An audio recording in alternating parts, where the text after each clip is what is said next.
Okay. Good morning, everybody. I'm proud to be joined by two of my outstanding colleagues, the senators from Maryland and Wisconsin. I could use a little water. Okay. Good morning, everybody. Now, over a month ago, we said that hearing from witnesses and reviewing documents is the bare minimum for a fair trial. Since then, redacted emails were released that said there was clear direction from the president to hold the military assistance. The GAO concluded that the president broke the law in doing so. And new information from Mr. Parnas revealed a plot to remove a U.S. ambassador. And now, according to the New York Times, Ambassador Bolton wrote in his book that he was ordered by the president to continue freezing assistance until Ukraine announced the political investigations the president was seeking, including the investigation into the Bidens. This is stunning. It goes right to the heart of the charges against the president. Ambassador Bolton essentially confirms the president committed the offenses charged in the first article of impeachment. It boils down to one thing. We have a witness with first-hand evidence of the president's actions for which he is on trial. He is ready and willing to testify. How can Senate Republicans not vote to call that witness and request his documents? Anyone who says the House case lacks eyewitnesses and then votes to prevent eyewitnesses from testifying is talking out of both sides of their mouth. Also, according to the report, several sections of Mr. Bolton's book further implicate Mr. Mulvaney. Previously, Mr. Mulvaney denied ever being on the phone when the president spoke to Rudy Giuliani. Mr. Bolton writes that Mr. Mulvaney was on the phone with Rudy and the president was discussing the removal of Ambassador Yovanovitch. Mr. Bolton's book is further evidence that a large number of people were, quote, in the loop on this scheme, as Ambassador Sondland said, and now they are all covering up. So it seems like not only is there more evidence that the president held the aid off to get a political gain, an investigation, but there seems to be a giant cover-up among so many of the leading people in the White House who knew about it and said nothing about it, let alone tried to stop it. If there was ever even a shred of logic left to not hear witnesses and review the documents, Mr. Bolton's book just erased it. Ambassador Bolton's manuscript was sent to the White House over a month ago. The president ordered everyone with first-hand knowledge of his actions not to testify in the impeachment inquiry. We're all staring a White House cover-up in the face. It is so clear what's going on here. I don't need to spell it out for you. If Senate Republicans are not going to vote to call Mr. Bolton and Mr. Mulvaney and the other witnesses now, if they're not going to ask for notes and emails, they're going to be part of the cover-up too, because we have this out in the open. It's up to 4 Senate Republicans, just 4 Senate Republicans, to ensure that John Bolton, Mick Mulvaney, Mr. Blair, and Mr. Duffy testify in the Senate trial. It's up to 4 Republicans to get the documents that surrounded their actions in those days. One final point. Of course, the president denied Ambassador Bolton's account in a series of late-night tweets. Already some Republicans are saying, oh, this is just a he said affair, just a matter of conflicting accounts. I would remind everyone, between President Trump and Ambassador Bolton, only one of them is willing to testify in the Senate under oath. only Mr. Bolton is willing to swear that he is telling the truth. Senator Cardin. Well, let me thank Senator Schumer for outlining the absolute necessity for this impeachment trial to be able to hear directly from the witnesses that have the direct knowledge. I want to just go back to Saturday with the President's counsel telling us the importance to the President to be able to confront witnesses and to be able to cross-examine. What they said was, in cross-examination, we can find out the truth. Well, we have a different view by Ambassador Bolton in regards to what the President is saying. The only way we can discover the truth is to have Ambassador Bolton testify under oath, subject to cross-examination, in order to find out the truth. The same thing's true with the other witnesses that were not permitted to testify in the House. Mr. Mulvaney has direct knowledge of the President's participation. He has made some statements in the public that seem to corroborate the House manager's case. But let's hear him under oath, subject to cross-examination, to find out the truth. Under the Constitution, the Senate is the body that conducts the trial. We have some guidance from the Supreme Court in the Nixon case as to what we need to do in order to carry out that constitutional responsibility. But to have a trial, you need to hear from witnesses. You need to see the documents. Under Senate precedent, the Senate is not bound by the record established in the House. To the contrary, the Senate has its own responsibility to develop its record, its own record, and not what the House has presented to it.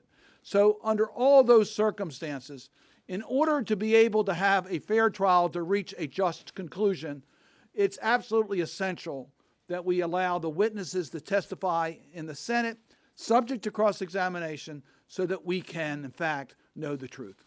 Thank you, Senator Cardin. Senator Baldwin. Thank you. It's gut check time for members of the United States Senate. Every senator took an oath to support and defend the Constitution of the United States, and every senator needs to ask themselves whether they're going to live up to that oath in this Senate impeachment trial. Since the beginning, we have called for a full, fair, and honest trial. And since the beginning, we have called for critical documents and relevant witnesses with firsthand knowledge about President Trump's conduct.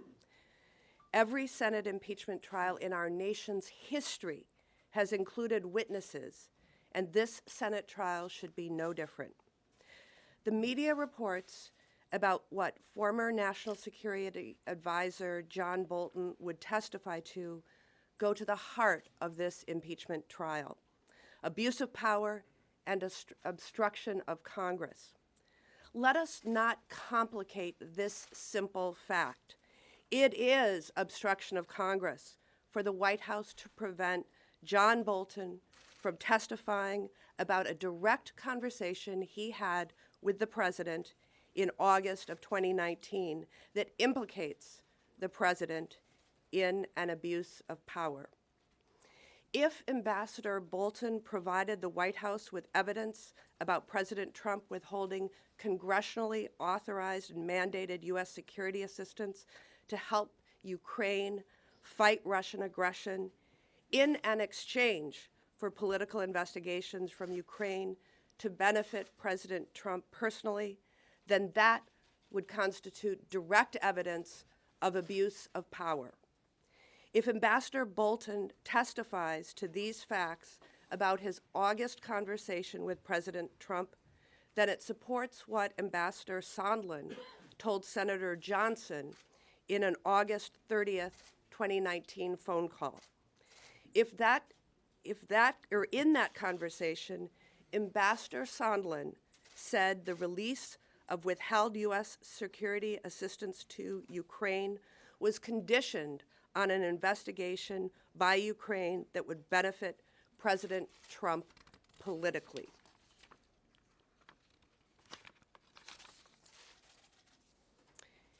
It would also directly contradict what the President told Senator Johnson on the phone on August 31st, 2019, where, according to Senator Johnson, the president said, "I would never do that.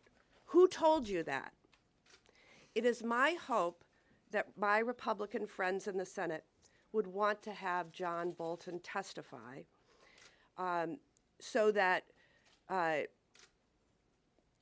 he is under oath and so that we have all the facts.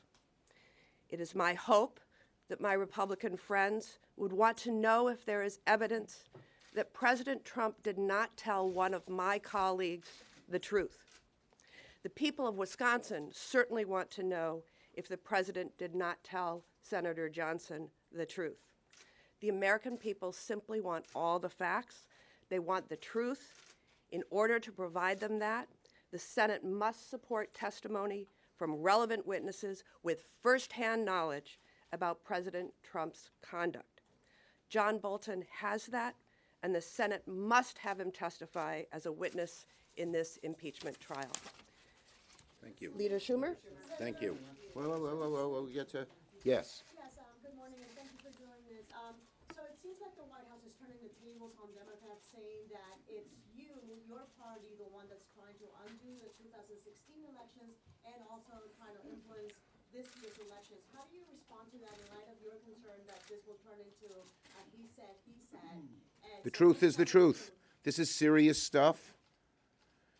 A charge of impeachment is one of the most serious things a Congress can do, and we need all the facts out. And the facts, however they come out, we accept them. We want the truth. So do the American people. It's getting up to 80% of Americans want witnesses and documents. It's getting higher than 60% of Republicans want witnesses and documents. We want the truth. No matter what the White House says, they can't get in the way of that. Everyone wants the truth, maybe except a group of people in the White House and some Republican senators. what's the Chief Justice's role here? In other words, if Senate Republicans vote against hearing from the witnesses, should the Chief Justice step in and call on those witnesses himself? Well, the rules of the Senate are that the Chief Justice can make a ruling and then be overruled by the Senate by majority vote. That's the rules of the impeachment trial. Now, we had Chris Van Hollen, Ben's colleague, had an amendment to Mr. McConnell's resolution that would require him to make a ruling, not undoing the Senate's ability. Right now, he can defer. Chief Justice Rehnquist deferred on almost every ruling, didn't make a ruling, and let the Senate do it. We had hoped that the Chief Justice would make a ruling on these things. That was what our amendment said. Republicans don't seem to want to have any independent arbiter here. Yes. Is there a way that, setting aside the witness argument just for the moment, is there a way that you could get at this? Only for a moment. Can you get at it with the questions that you ask of the legal team? Well, there's going to be all kinds of different questions, but nothing substitutes for direct testimony and cross-examination of eyewitnesses who saw the gravamen of the charges against the president. So certainly there are going to be a whole lot of questions asked, but they're not a substitute for witnesses. Yes? On the specific question of who might be called, Senator Graham tweeted today, if the Senate calls the witnesses that Democrats want, then the witnesses that President Trump wants should be considered as well. So on that question, if Republicans choose to call a non-relevant witness like Hunter Biden, would that be acceptable to you if it means that the country then gets to hear from John Bolton? Okay, look, first step. 4 Republicans have to vote to allow witnesses and documents broadly defined, without any specific names. That's what we're fighting for now. Once that happens, let's hope it will, we'll see, who knows, we think that the 4 witnesses we've asked for and the 4 sets of contemporaneous documents we've asked for are essential. And we're for all of those. We're not bargaining with that. If Republicans want to call witnesses, we think that witnesses who are not eyewitness to what happened, documents that are not relevant to what happened, shouldn't be part of this, plain and simple. And if someone tries to make it part of this, I don't think the American people will like it very much. Yes? If you do reach an agreement to have John Bolton testify,